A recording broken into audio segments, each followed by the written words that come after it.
Phone tapping అనే దాని మీదన కీలకమైనటువంటి ఆదేశాలు ఇచ్చింది కేంద్ర ప్రభుత్వం.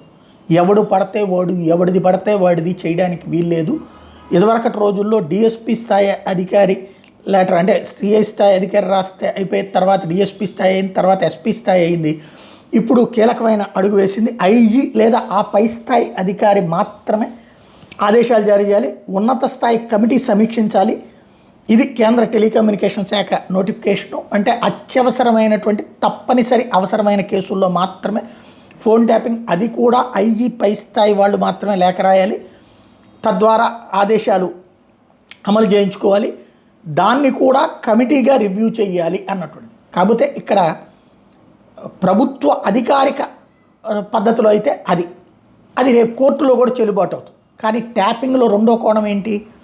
ఇజ్రాయెల్కి సంబంధించినటువంటి ఎక్విప్మెంట్ని కొంతమంది వాస్తవంగా ప్రభుత్వం అన్న ఒప్పందం పేరుతో కొని దాన్ని వేరే వాళ్ళు వాడేస్తున్నారు. ఆ ఎక్విప్మెంట్తో ట్యాపింగ్ అన్నటువంటిది అత్యంత ముఖ్యమైనటువంటిది. అది ఏదైతే రేవంత్, చంద్రబాబు, కేసీఆర్ల మధ్య వివాదం అప్పుడు ఓటు కోర్టు సందర్భంగా బయటపడ్డటువంటి అంశం. ఆ ఎక్విప్మెంట్ ఎక్కడుందో ఈ రోజు వరకు తేల్చలే. నాడు తెలంగాణ ప్రభుత్వము రేవంత్ వచ్చాక ఇంతవరకు అది బయట పెట్టలేకపోయారు. ఇక్కడ వైఎస్ ప్రభుత్వం, జగన్ ప్రభుత్వం 5 ఏళ్ళు ఉన్నా అది బయట పెట్టలేకపోయారు. అక్కడ కేసీఆర్ సంబంధించి అది బయట పెట్టలేకపోయారు. వీళ్ళు ఇక్కడ ఏవి వెంకటేశ్వరరావు గారి మీద నెపం వేశారు, కానీ అది బయట పెట్టలేకపోయారు.